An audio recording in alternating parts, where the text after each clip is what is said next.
Namaste, Jai Hind, and somehow it is, call it a quirk of fate, destiny, or somewhere intended that every 4 or 5 months, or at least once in 6 months, I have the opportunity to sit in front of the Honorable LG of Jammu and Kashmir, Manoj Sinha ji, and he very kindly gives us the time. And this time, when we are speaking with him, it is on the cusp of a landmark occasion 4 years of the abrogation of Article 370. Manoj Sinha ji नमस्ते। नमस्ते। जय हिंद। बहुत बहुत धन्यवाद, आपका समय आपने दिया। 4 साल गुजर गए, आपको लगा कि 4 साल गुजर गए, या आप जब व्हेन यू लुक बैक, पहला मैं वहीं से शुरू करता हूँ। नहीं, मुझे 7 अगस्त को 3 साल हो जाएंगे जी। और जिस ऐतिहासिक घड़ी की बात कर रहे हैं वो 4 साल पूरे हो जाएंगे। 3 साल गुजर गया, मैं भी इसे देख रहा हूं, लेकिन कैसे गुजरा इसका मूल्यांकन मुझे लगता है जम्मू कश्मीर के लोग बेहतर ढंग से करेंगे। मैं पलट के देखा तो मुझे 2-3 बातें दिखाई पड़ती है, उसको मैं जरूर जिक्र करूंगा। उसका एक तो ये जो स्ट्रीट वायलेंस था वो समाप्त हो गया जी। बड़ी उपलब्धि में मानता हूं इसे। आम आदमी अपनी मर्जी से जी सकता है। लंबे समय बाद जम्मू कश्मीर के लोग ऐसा महसूस कर रहे हैं, अधिसंख्य लोग जी। बदनकाल जो कुछ टेररिस्ट ऑर्गेनाइजेशन या पाकिस्तान या कुछ इनके चट्टे बट्टे 150 दिन 200 दिन बंद के हुआ करते थे, वो समाप्त हो गया। अब स्कूल हो, कॉलेज हो, यूनिवर्सिटी हो, ट्रेड हो, बिजनेस हो, ये सब चल रहा है। और मुझे लगता है कि सूर्यास्त हो उसके पहले ही घर चला जाए। अब आइसक्रीम खाते हुए बच्चे, पोलो व्यू मार्केट में सामान खरीदते हुए नौजवान, झेलम के किनारे गिटार बजाते हुए बच्चे आपको देर रात तक दिखते हैं। ये बड़ा बदलाव है पिछले 4 सालों का। जो दूसरी बात मैं उसमें कहना चाहता हूं कि सामान्य रूप से इसके कारण सबसे ज्यादा तकलीफ गरीब आदमी को थी जी। जो धनाढ्य लोग हैं या मैं कहूं रसूखदार लोग हैं, वो तो उस जमाने में भी लोगों को मैनेज करके अपना काम कर देते। लेकिन परेशानी थी टैक्सी वाले को, ऑटो रिक्शा वाले को, शिकारा वाले को, हाउस बोट वाले को, खोमचा वाले को, रेहड़ी वाले को, छोटे होटल वाले को, रेस्टोरेंट वाले को। अब अनप्रेसिडेंटेड टूरिस्ट जो आया पिछले 2 सालों में जी, तो इनको लग रहा है कि नहीं, अब रियल जम्मू कश्मीर यही है। और 5 अगस्त 2019 के बाद ये बहुत बड़ा बदलाव है। एक दूसरा पक्ष भी उसका आप देख सकते हैं। सामान्य रूप से हमारे देश में क्या माना जाता है, गवर्नमेंट एम्प्लॉई है, जाएगा नहीं जाएगा, बंद कॉल हो तब तो उसे अच्छा माना है। तो डेवलपमेंट वर्क भी सफर करता था, कोई अकाउंटेबिलिटी नहीं थी।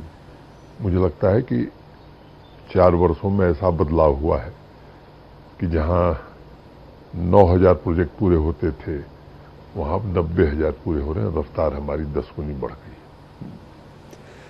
काफ़ी चीज़ों का उल्लेख अभी बाकी है। कुछ जो मेन पॉइंट्स आपने कहे, बहुत इंपॉर्टेंट कहे। जैसा आपने कहा बदलाव हुआ है, लोगों का चेंज हुआ है। कुछ चीज़ हमने ये भी देखा कि 35 साल बाद लाल चौक से ताज़िया निकला, अभी हाल फिलहाल आप भी उसमें शरीक हुए थे। तो इसको आप अचीवमेंट मानेंगे या फिर इसे अपीजमेंट कहेंगे? नहीं, एक कोशिश हम सबकी है कि जम्मू कश्मीर में जिस भी समूह या जिस भी विश्वास के लोग रहते हैं, उनकी भावनाओं का, धार्मिक भावनाओं का भी आदर हो। 34 साल से ज्यादा हो गया था। एक बड़ी आबादी सिया भाइयों यहाँ है और किन्हीं कारणों से 8वें दिन का जुलूस और 10वें दिन का जुलूस उनका प्रतिबंधित हो गया था 90 से। पिछले साल मैं असेस कर रहा था, मैंने बताया कि तीसरा साल है जी। तो आते ही तो मैं कोई फैसला नहीं ले सकता था। पिछले साल मैंने असेस किया, मुझे लगा कि नहीं, इनकी बात वाजिब है, मैंने समझने की कोशिश की और इस बार हमने फैसला किया प्रशासन के अपने साथियों के साथ, और उन रिलीजियस लीडर से भी मैं लगातार संपर्क में था, उन्होंने भी काफ़ी सहयोग किया। पूरे जम्मू कश्मीर की आवाम ने इसमें सहयोग किया और मुझे लगता है कि इससे एक अच्छा संदेश गया है। और केवल मुहर्रम नहीं, मैंने जब ईद मनाई जा रही थी तब भी मैं हजरत बल करके यहाँ के इंतजाम देख रहा था। श्री अमरनाथ जी की यात्रा है तो यात्रा भी अच्छे ढंग से हो, इसके लिए बेस कैंप से लेकर के और हर प्रकार की व्यवस्था की जा रही है। और आपको बताते हुए मुझे हर्ष हो रहा है कि पिछले 10 सालों में सबसे ज्यादा बाबा के भक्त अभी तक दर्शन कर चुके हैं। ये आंकड़ा और बढ़ने वाला है और जो फीडबैक भक्त दे रहे हैं वो काफी अच्छा दे रहे हैं। 95-96% से ज्यादा सेटिस्फैक्टरी यात्रा की सुविधाओं को लेकर के उनका फीडबैक है। तो हर तरह के आयोजनों में प्रशासन की ये जिम्मेदारी है कि चाहे वो मचैल माता यात्रा हो रही हो, चाहे बूढ़ा अमरनाथ यात्रा हो रही हो, चाहे वैष्णो देवी की यात्रा हो, किसी भी धर्म का आयोजन है, चाहे सिखों का त्योहार, उसमें भी मैं गया था। तो मैं समझता हूं कि ये हमारे देश की और खासतौर से जम्मू कश्मीर की खूबसूरती है और इस खूबसूरती को हमें बनाए रखना है। यही भाईचारा मुझे लगता है कि कहीं मिसिंग था जो अब कायम हो रहा है। पर मैं बस ये जानना चाहूँगा, काफ़ी लैंडमार्क वो विजुअल्स थे क्योंकि किसी को नहीं लगा था कि ये होगा और कहीं कहीं एक धारणा थी कि मोदी जी की सरकार है, बीजेपी सेंट्रल एडमिनिस्ट्रेशन है, ये इसको एंकरेज नहीं करेंगे। पर जब आप उनके साथ गए और मुझे पता लगा कि 6 से 8 2 घंटे का आपने टाइम दिया था लेकिन वो 6 घंटे तक खिंच गया था, 12 बजे तक आपने उनको परमिशन दी। आपको कैसा लगा? क्या वहाँ पर आपको क्या फीडबैक कैसा लगा लोगों के बीच वहाँ उस भीड़ में जा कर के और उनके साथ? मुझे बहुत अच्छा लगा। और भीड़ में लोग, एक तो वो समय ऐसा होता है कि बड़े ही गमगीन होते हैं वो जी। बावजूद इसके मैंने कई लोगों को पानी भी पिलाया, फ्रूट जूस भी पिलाया, तो उनके चेहरे के भाव से मैं समझ सकता हूं कि आत्मिक संतोष का भाव उस पूरी भीड़ में था। नहीं तो लाखों की भीड़ में कल्पना करिए कि पहुंचना और एकदम पूरी तरह से शांतिपूर्वक सब कुछ हो, तो ये तो देश और दुनिया को संदेश देता है कि नहीं, यहाँ चीजें पूरी तरह बदल गई हैं, काफ़ी कुछ बदल गया है। 4 साल एब्रोगेशन के हो गए हैं, 3 साल आपके कार्यकाल के हो गए हैं। जम्मू कश्मीर के आप चुनाव के लिए तैयार हैं? मुझे लगता है कि सीधा सवाल थोड़ा मुझे जी, यहाँ चुनाव जरूर होंगे। गृहमंत्री जी ने देश की संसद को और संसद के माध्यम से देश और जम्मू कश्मीर को यह भरोसा दिया था और बहुत स्पष्टता के साथ कहा था, delimitation first, assembly election second, then statehood at appropriate time. आपको मालूम है कि स्टेट रीऑर्गेनाइजेशन एक्ट में 7 असेंबली की सीटें बढ़ी थी। उनकी बाउंड्री क्या होगी, बिना इसके तो चुनाव नहीं हो सकता था। डिलिमिटेशन कमीशन ने बहुत शिद्दत के साथ, कई बार उनका दौरा हुआ, डिफरेंट स्टेक होल्डर से मिले वो, और उस काम को उन्होंने पूरा कर दिया। अब जो इलेक्टोरल रोल था वो पुराना था जी। बीच में पिछले 3-4 सालों में जो नौजवान मतदाता बने, बिना उनको मतदाता सूची में शामिल किए हुए तो चुनाव नहीं हो, उस काम को भी अब खत्म कर लिया है। और इलेक्शन कमीशन एक कॉन्स्टिट्यूशनल बॉडी है, उनको कॉल लेना है कि कब चुनाव कराएंगे। जम्मू कश्मीर प्रशासन पूरी तरह से तैयार है, जब भी चुनाव आयोग कहेगा हम चुनाव जरूर करेंगे। तो आप तैयार हैं चुनाव के लिए, चाहे वो लोकसभा 2024 से पहले भी अगर इसका डिसीजन होता है? मैंने कहा कि ये कॉल इलेक्शन कमीशन को लेना है, जब भारत का निर्वाचन आयोग कहेगा चुनाव कराने के लिए हम तैयार हैं। और अभी यूएलबी अर्बन लोकल बॉडीज की मतदाता सूची का पुनरीक्षण का काम हमने शुरू करा दिया है और हम कोशिश करेंगे कि इनके चुनाव भी हो।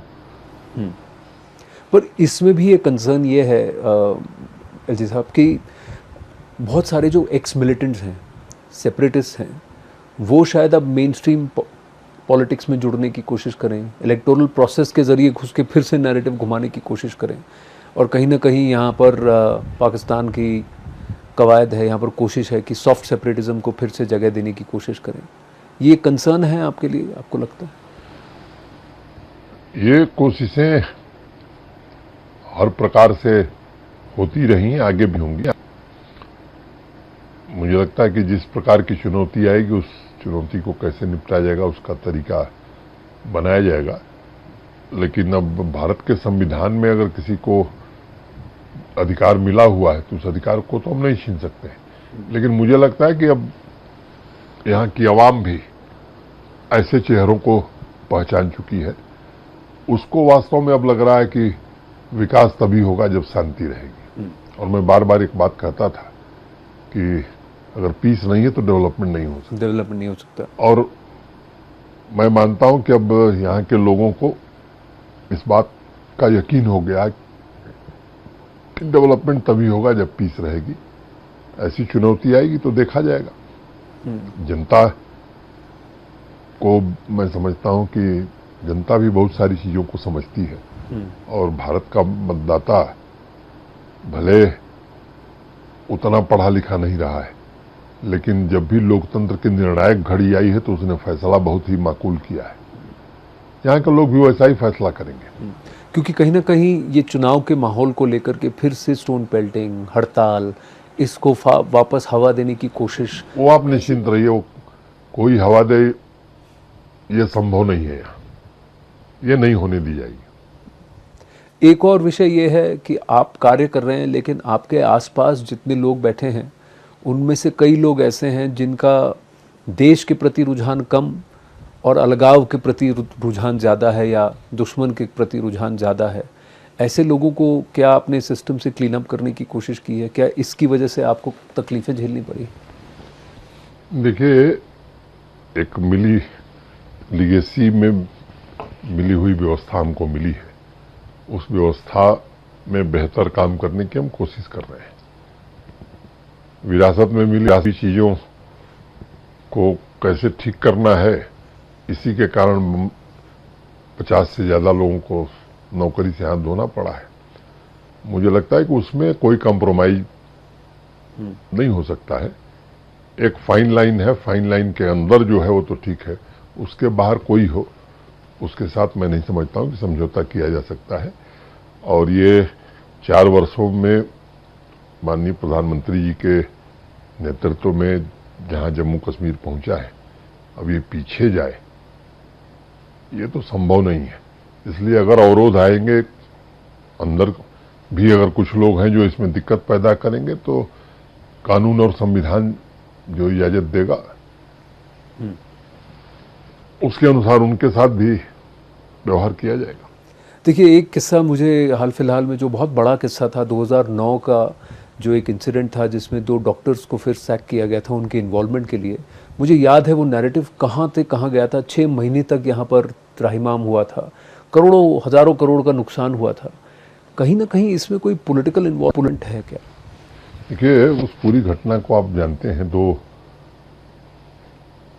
लड़कियां यहाँ बरामद हुई थी, उनकी डेड बॉडी, और उस समय एक फॉल्स नैरेटिव चलाया गया कि इनके साथ रेप हुआ है। पोस्टमार्टम की जो रिपोर्ट थी वो भी फर्जी लगाई गई। पूरी वैली जल गई थी, बहुत दिन तक बंद रहा, अनेकों लोग घायल हुए, अनेक लोगों की जान गई, प्रॉपर्टी का नुकसान अलग हुआ। पूरे देश में इसकी चर्चा रही। बाद में सीबीआई ने जांच किया इसकी, और दोबारा एम्स की एक्सपर्ट टीम ने पोस्टमार्टम किया, तो ये पूरे तथ्य गलत पाए गए। ये फैब्रिकेटेड थे, रेप हुआ ही नहीं था। और उसमें कुछ वकील और 6 डॉक्टर इन्वॉल्व थे। उस कानूनी प्रक्रिया को बहुत नजदीक से हम लोग वॉच कर रहे हैं। 3 डॉक्टर रिटायर हो गए, 1 डॉक्टर विदेश चले गए, 2 थे उनके खिलाफ कार्रवाई हो गई है। और अभी इसमें सीआरपीसी और आईपीसी में कार्रवाई नहीं हुई है। अभी इसमें ऐसे लोगों को डॉक्टर बने रहने का कोई नैतिक हक नहीं, उनकी डिग्री वापस लेनी चाहिए। तो ये जो कार्रवाई है अभी इसमें बाकी है, और इसमें ये कार्रवाई भी आगे हो, इसको सुनिश्चित कराया जाएगा। और ये ऐसे नहीं, ऐसे अनेक कई मामले हैं जो जांच के जद में है, और जैसे जैसे सबूत और पुख्ता तथ्य उस मामले में आते जाएंगे, कार्रवाई होगी। क्योंकि एक क्रिटिसिज्म जो आता है वो ये है कि अगर दोष पॉलिटिकल लीडरशिप को दिया गया, जिस तरीके का यहाँ पर पहले पॉलिटिकल लीडरशिप था, या जिस तरीके के पेट्रनेज दी गई पॉलिटिकल लीडरशिप द्वारा, और ऐसे इंस्टेंसेस के सूत्र और तथ्य जाकर अगर लीडरशिप से जुड़ते तो उनके खिलाफ कोई एक्शन नहीं की। बात मैं बताता हूँ कि जांच की जद में जो आएगा, जांच जहां तक पहुंचेगी, कानून की कार्रवाई वहीं तक होगी। ये 370 के एब्रोगेशन को वापस लिया जाए, ये कोर्ट के अधीन तो है ही, सुप्रीम कोर्ट इसे सुन रहा है, पर इसको लेकर यहाँ ग्राउंड पर एक पॉलिटिकल नैरेटिव भी बनाने की कोशिश की जा रही है। आपको लगता है उसको यहाँ मेरे लिए मुश्किल है कहना, जब माननीय सर्वोच्च न्यायालय किसी बात की सुनवाई कर रहा है, तो मुझे लगता है किसी भी संवैधानिक पद पर बैठे हुए व्यक्ति को इतनी समझ होनी चाहिए कि उसके पक्ष में या उसके खिलाफ माहौल बनाना, ये माननीय सर्वोच्च न्यायालय की अवहेलना है। तो किसी को नहीं करना चाहिए जी। जो हैं वो भी और जो कभी रहे हैं वो भी। अगर कुछ लोग कर रहे हैं तो उनकी नादानी के लिए मैं कुछ नहीं कर सकता। हाँ, क्योंकि कोर्ट ने सिर्फ ये कहा है कि 370 को एब्रोगेट करना क्या एक लीगल स्टेप था या नहीं, उसके बाद 4 साल में क्या हुआ है उससे हमें कोई लेना देना नहीं, वो हमारे इसके अंदर नहीं है। बट उसी को लेकर के कि ये 4 साल में जो हुआ है वो गलत हुआ है, एक पॉलिटिकल ऑल्टरनेटिव नैरेटिव वो चुनाव में भी अगर जब होंगे तब देखने मिलेगा। तो आपको लगता है उसकी वजह से जितना मेहनत किया है या माहौल बना है वो सब मुझे लगता है कि वो जनता ही जवाब देगी। मैंने कुछ तथ्य तो आपको पहले ही बताए हमने। अब मैं अगर डेवलपमेंट की बात करूं, ग्रास रूट डेमोक्रेसी की बात करूं, तो तस्वीर पूरी तरह से बदल गई है। मैंने अब काम लोगों के चुने हुए नुमाइंदे तय करते हैं कि हमारी पंचायत में ये काम होंगे, और पंचायतों वास्तव में आप देखेंगे तो यहाँ तो पंचायती राज सिस्टम कभी था ही नहीं। जब 73rd 74th अमेंडमेंट देश में लागू हुआ तो उसके कई साल बाद यहाँ फैसला हुआ कि यहाँ भी पंचायती राज व्यवस्था लागू की जाएगी। फैसला लेने के बाद 7 साल कानून ही नहीं बना, तो लंबे समय बाद एक बार चुनाव हुआ और 2.5 साल बाद फिर भंग कर दिया गया। तो जनता को पहली बार वास्तव में ये ताकत मिली है और जनता समझ रही है कि पंच सरपंच का काम क्या है, डीडीसी मेंबर का काम क्या है, या मेयर और कॉरपोरेटर्स का काम क्या है। और ढेर सारा पैसा पंचायतों में जा रहा है, एक एक पंचायत में 2-2 करोड़ 3-3 करोड़, और डिस्ट्रिक्ट कैपेक्स 3 गुना 4 गुना बढ़ गया है। जनता जो चाह रही वो काम हो रहा है। मैंने जैसा पहले बताया आपको कि एक तो ट्रांसपेरेंसी, अब कोई हिसाब ही यहां नहीं होता था। अब जितने भी काम हैं, administrative approval, e tendering, photography और जियो टैगिंग, जब तक नहीं होगी ट्रेजरी बिल नहीं हिलेगी। आपके गांव में कौन सा काम, और अपने मोबाइल पर आप देख लीजिए कि ये सड़क है 15 लाख में बनेगी, इस तारीख को टेंडर हुआ है और इस दिन शुरू हुआ है, आप खुद देख लीजिए, आप कंप्लेन कर सकते हैं। और हम तो 450 सर्विसेज ऑनलाइन कर दिए हैं। ये वो जम्मू कश्मीर है कि जिस साल मैं आया था तो अगस्त में अक्टूबर में 217 ट्रकों में लद करके यहाँ से जम्मू जा रही थी। वो जम्मू कश्मीर आज यूटी श्रेणी में ई गवर्नेंस में नंबर 1 है। 450 से ज्यादा सर्विसेज ऑनलाइन कर दी गई हैं। और यही नहीं, जनता को अधिकार ज्यादा से ज्यादा मिले इसलिए उसमें एक और काम कर रहे हैं।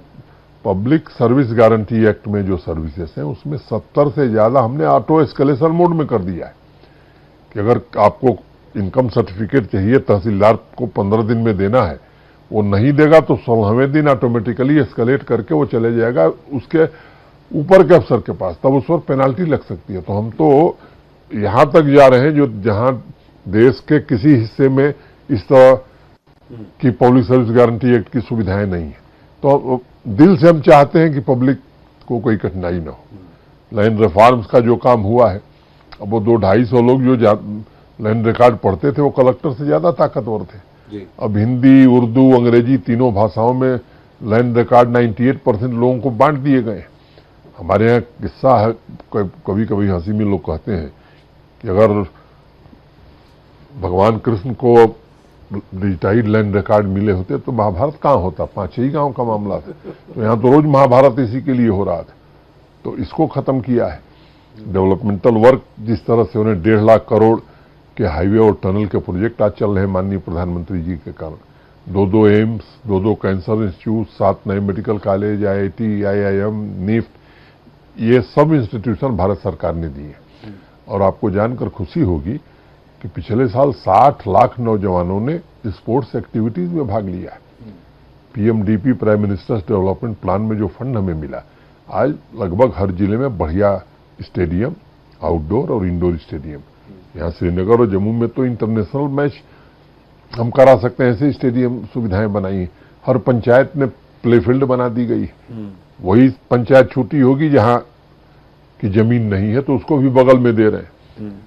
तो इस तरह के अनेक काम, यूथ क्लब जो बनाए हमने, वो यूथ क्लब भी सरकार और जनता के बीच ब्रिज का काम कर रहे हैं। मिशन यूथ एक नया डिपार्टमेंट ही हम लोगों ने बना दिया, जो यूथ एंगेजमेंट में खासतौर से इनको एम्प्लॉयमेंट को लेकर के, और अच्छा काम हुआ। बैक टू विलेज 4 में हमने एक दिन में 75,000 नौजवानों को 939 करोड़ रुपए एक दिन में सेल्फ एम्प्लॉयमेंट के लिए दिए। तो ये सेल्फ हेल्प ग्रुप की महिलाएं हमारी आज मुझे लगता है कि 7 लाख से ज्यादा बहनें जम्मू कश्मीर के विकास में योगदान दे रही हैं। और एक बड़ा काम मैं भूल जाऊंगा, होलिस्टिक एग्रीकल्चर डेवलपमेंट प्लान हमने देश के कृषि विशेषज्ञों के साथ और अपने दोनों एग्रीकल्चर यूनिवर्सिटीज के वाइस चांसलर और टीचर्स के साथ, एग्रीकल्चर और अलाइड डिपार्टमेंट के अफसरों के साथ मिलकर के बनाया है। और मैं आश्वस्त हूं, एक तो 5,013 करोड़ रुपए बजट के अलावा आने वाले 5 साल में, इसमें 1 साल हमारा पूरा हो जाएगा मार्च में जी, एक्स्ट्रा खर्च कर रहे हैं। और उसमें 29 इंटरवेंशन जो प्रपोज किए हैं इन विशेषज्ञों ने, उससे जम्मू कश्मीर के 13 लाख परिवार जो एग्रीकल्चर और अलाइड एक्टिविटी पर जिनका जीवन आश्रित है, उनमें एक बड़ा ट्रांसफॉर्मेशन आने वाला है। 2,62,000 जो हमारे मार्जिनल फार्मर हैं, उनके जीवन में भी बड़ा बदलाव आने वाला है। कई चीजें हैं, जैसे फॉडर की कमी है, हम कैसे दूर कर पाएंगे। 1100 करोड़ रुपए का मीट हम हर साल इंपोर्ट करते हैं, उसमें हम कैसे सेल्फ सफिशिएंट हो सकते हैं। अब मिल्क डेफिसिट से मिल्क सरप्लस स्टेट की तरफ हम बढ़ रहे हैं। जो हमारे हार्टिकल्चर प्रोड्यूस हैं, इनको 2.5 गुना 3 गुना 2/3 एप्पल हमारे यहाँ होता है, लेकिन अभी हमारे पास गुंजाइश है इसे 2.5 गुना 3 गुना ले जाने की। पहले हाई डेंसिटी प्लांटेशन केवल एप्पल का होता था, अब हमने 13 चीजों को अलाउ कर दिया है।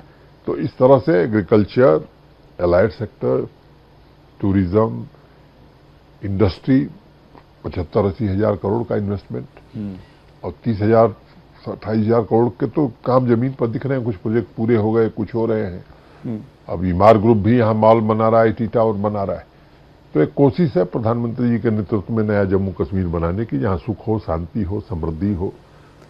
कहीं ऐसा तो नहीं कि अगर हम न्यूज़ 18 की तरफ से ग्राउंड पर एक सर्वे करें कि न्यूज़ जम्मू कश्मीर में सेंट्रल एडमिनिस्ट्रेशन चलते रहना चाहिए और या फिर असेंबली चुनाव कराने चाहिए, तो फिर फैसला आपके पक्ष में तो नहीं आए? मैं आपका आभार मानूंगा अगर इस तरह का एक सर्वे कर लें आप और सीक्रेट वोटिंग करा लें, और फिर उसका रिजल्ट अगर बताएंगे आप, तो मुझे भी अपने बारे में रिव्यू करने का एक मौका मिलेगा और हमें सुधार करने की कहाँ गुंजाइश। वैसे हम रैपिड असेसमेंट सिस्टम रखे हुए अपनी सर्विसेज के बारे में, और 90% के आसपास अप्रूवल मैंने रेटिंग है मेरी प्रशासन की। तो मैं आपसे अनुरोध करूंगा कि इसको जरूर करिए, ताकि हम लोगों को भी जो समय है उसमें अपने में क्या सुधार किया जाए, ताकि जनता को अधिक से अधिक लाभ मिल सके, जनता की अच्छे ढंग से सेवा की जा सके, जो माननीय प्रधानमंत्री जी बार बार कहते हैं। क्योंकि ग्राउंड पर लोगों की क्या मंशा है और फिर पॉलिटिकली नैरेटिव क्या है, मीडिया का माहौल क्या है, दोनों में क्या अंतर है, या तो ये जरूर आपको कराना चाहिए। इसको जरूर करें। इस टास्क को हमने नोट किया, हम इसको करेंगे जरूर। पर मैं आपसे एक और बात पूछना चाहता था कि 2 एस्पेक्ट्स, टेररिज्म और टूरिज्म। टेररिज्म को ड्राइव करने की कोशिश की जा रही है, एफटीज थोड़ा ज़्यादा हैं, और थिएटर ऑफ एक्शन आप देख रहे हैं थोड़ा श्रीनगर और वैली से शिफ्ट होकर जम्मू की तरफ ही जा रहा है। इस पर आप क्या कहेंगे? नहीं, ये ठीक है, कोशिश एनिवर्सरी कर रहा है, करेगा भी, लेकिन हमारी सिक्योरिटी फोर्सेस चौकस है, चौकन्नी है। पीछे कश्मीर वैली को लेकर के चिंताएं ज्यादा थी, स्वाभाविक रूप से यहाँ हमारा दबाव ज्यादा था। उनको लगा कि शायद जम्मू रीजन से हम लोग निश्चिंत हैं, कुछ घटना करने में वो सफल हो गए, लेकिन अब वहाँ की भी सिक्योरिटी ग्रिड हमारी पूरी तरह से चाक चौबंद है और अभी परिणाम भी आपको दिखने लगे हैं जी। क्योंकि कुछ फॉरेन टेररिस्ट वहाँ एलिमिनेट किए गए। फोर्सेस का आपस में तालमेल बहुत बेहतर है, चाहे आर्मी हो या सीएपीएफ हो या जम्मू कश्मीर पुलिस हो, और एक होल ऑफ गवर्नमेंट अप्रोच के तहत इस लड़ाई को हम लोग लड़ रहे हैं। एक तरफ जहां नौजवान, यहाँ का स्थानीय, वो 30-35 साल के हालात को तौबा कर चुका है, वो समझ रहा है कि कुछ लोग हैं जो इनको आगे करके उनके कंधे पर बंदूक रख के चलाते हैं, उनका अपना निहित स्वार्थ है। इन तत्वों को मुंह की खानी ही पड़ेगी, इसके लिए हर प्रयास हो रहा है और होगा भी। एफटीज की संख्या बड़ी है, ये सच है। पिछले साल हाईएस्ट नंबर ऑफ एफटीज जो है वो एलिमिनेट किए गए थे जी। अब एक संदेश ये भी निकलता है कि एफटीज की संख्या ज्यादा है, इसका मतलब लोकल रिक्रूटमेंट घटा है। इसका दूसरा अर्थ ये भी होता है कि स्थानीय लोगों का विश्वास अब प्रशासन पर ज्यादा बढ़ रहा है, सरकार पर ज्यादा बढ़ रहा है। ये चुनौतियां समय समय पर बदलती हैं, इसकी डायनेमिक्स बदलती है और उसी हिसाब से सुरक्षा की रणनीति भी हम बदलते हैं। और यह सच है कि परमानेंट पीस यहाँ इस्टेब्लिश करनी है, यही लक्ष्य है। और जो फाइन लाइन है, उस फाइन लाइन के बाहर किसी को इजाजत नहीं होगी, कानून अपना काम करेगा। अगर एक तरफ एफटीज यानी फॉरेन टेररिस्ट बढ़े हैं, दूसरी तरफ एफटीज यानी फॉरेन टूरिस्ट भी बढ़े हैं, और इस साल जम्मू कश्मीर का कोई एक रिकॉर्ड है जिसको कि प्रधानमंत्री जी ने भी कोट किया है। देखिए, गत वर्ष 1,88,00,000 टूरिस्ट आए थे, जो अनप्रेसिडेंटेड था। अभी मैं 3 दिन पहले 1,88,00,000। हाँ, 3 दिन पहले मैं चरारे शरीफ गया था जी। Probably it was Tuesday. तो उस दिन टूरिज्म सेक्रेटरी ने मुझे कहा कि 1,27,00,000 टूरिस्ट अभी तक आ चुके हैं। मैंने जनवरी, फरवरी, मार्च, अप्रैल, मई, जून, जुलाई, अगस्त, अभी 7 ही महीने, 3-3, 6 एक साथ। तो ये आंकड़ा 2-2.25 करोड़ से ज्यादा आने वाला है। फॉरेन टूरिस्ट भी पहले यहां बहुत आता था। पिछले कुछ वर्षों से, खासतौर से जब से ये आतंकवादी घटनाएं हुई, उनकी संख्या कम हो गई और अनेक कंट्रीज ने एडवाइजरीज जारी की। G20 का जो हमारे यहाँ आयोजन हुआ, वो समझिए कि वैसे तो टूरिज्म वर्किंग ग्रुप की वो बैठक थी, लेकिन उसकी चर्चा देश दुनिया में ज्यादा हो गई, मेन मीटिंग से ज्यादा हो गई। और मैं मानता हूं कि पहली बार कोई इंटरनेशनल इवेंट यहाँ आयोजित हो रही थी। सबसे ज्यादा पार्टिसिपेशन रहा, और यहाँ से जो लोग गए, 27 देशों के प्रतिनिधि आए थे। तो यहाँ भी और अपने देश में जाकर के मीडिया को जो बताया है, हम उम्मीद कर रहे हैं कि अनेक कंट्रीज अपनी एडवाइजरी वापस लेने वाली है और फॉरेन टूरिस्ट की संख्या अब हमारी बढ़ने वाली है। व्यापार और ट्रेड के क्षेत्र में भी उसका लाभ होने वाला है। अभी आपने देखा होगा कि नमदा आर्ट का रिवाइवल हुआ है और पहली खेप गई है विदेश जी। तो हैंडीक्राफ्ट और हैंडलूम भी, ये जो हमारी कारपेट है या पश्मीना है, तो अपवर्ड ट्रेंड अब हमारे एक्सपोर्ट का भी शुरू हो गया है। तो इस पर भी काफी ध्यान हम दे रहे हैं। पर G20 को डीरेल करने की कोशिश हुई थी? बहुत कोशिशें हुई। हाँ। लगातार इंटरनेशनल फोरम पर भी कोशिश की जा रही थी। हाँ। उनके जो लोग हैं वो भी कोशिश कर रहे थे, लेकिन यहाँ की आवाम ने भी तय किया था और हम सब लोगों ने मिलकर के बहुत ही शानदार आयोजन हुआ। और मैं समझता हूं कि उस आयोजन के बाद अब लगातार आयोजन ही हो रहे हैं। आप देखेंगे कि देश भर के सभी राज्यों के डेयरी मिनिस्टर्स की कॉन्फ्रेंस यहाँ हुई, सभी राज्यों के चीफ जस्टिसेस और सुप्रीम कोर्ट के सभी माननीय जजों की कॉन्फ्रेंस यहाँ हुई। और किसी ने तो मुझे उस दिन कहा, मुहर्रम वाले दिन, जिस दिन 10वां जुलूस था, जी। कि साहब 20 G20 से बड़ा काम ये बढ़ गया। तो इस तरह के लोग ट्वीट कर रहे हैं। पर एक और बात निकल के आती है कि जम्मू और कश्मीर अगर देखा जाए तो डेवलपमेंट का डिस्ट्रीब्यूशन क्या समान है। डिलिमिटेशन में कहीं ना कहीं जम्मू का जो कोटा था वो बढ़ा है, वो सब पॉलिटिकली देखा जाए, but in terms of development, in terms of focus, क्या अभी भी वो लॉपसाइडेड है सर? बहुत जिम्मेदारी से एक बात कहता हूँ जी। मैंने पहले भी कहा कि कोई डिस्क्रिमिनेशन का सवाल ही नहीं है। जम्मू और कश्मीर ये दो आंखें हैं, मैंने बहुत आने के 3 महीने पहले कहा था, और दोनों पर बराबर ध्यान है। और मैं समझता हूं कि इसमें हाँ, वो जम्मू के लोगों को थोड़ी तकलीफ रहती है, उनको लगता है कि जो कुछ गड़बड़ उनके साथ 70 साल में हुआ उसकी भरपाई 2-3 साल में कर दी जाए। मैं समझता हूं वो दृष्टिकोण उचित नहीं है, लेकिन जम्मू विकास के केंद्र बिंदु में है और जम्मू और कश्मीर दोनों पर बराबर ध्यान है। अब कटरा नई दिल्ली एक्सप्रेसवे वहीं से बन रही है जी। इतना बड़ा, ढेर सारी टनल्स वहां बन रही है। स्मार्ट सिटी का काम जम्मू में भी ढेर सारा हो रहा है, और जम्मू तो देश का अकेला शहर है जहाँ एम्स भी है, IIT भी है, IIM भी है। मुंबई, बेंगलोर, कलकत्ता, दिल्ली कहीं नहीं है जी। और सेंट्रल यूनिवर्सिटी भी है। तो 4 प्रीमियर इंस्टीट्यूशन वाला देश का अकेला शहर जम्मू है। तो प्रधानमंत्री जी सबका साथ सबका विकास केवल कहते नहीं, वो करके दिखाते भी। पॉलिटिकल कोटास की मैं बात कर रहा था। चुनाव के वक्त कई सारे समुदायों ने कहा है कि उन्हें रिप्रेजेंटेशन चाहिए, जैसे कश्मीरी पंडित्स के लिए किया है। कुछ सीटें POJK के लिए भी जो खाली रखी जाती थी, तो जो यहाँ पर विस्थापित यहाँ पर हैं POJK से, क्या उनके लिए कोटास होना चाहिए?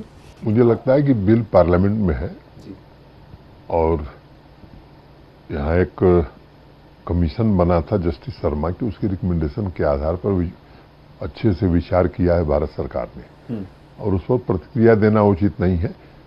मैं आश्वस्त हूं कि जो भी समाज वंचित रह गए वो जरूर भारत सरकार उनका ध्यान रखेगी।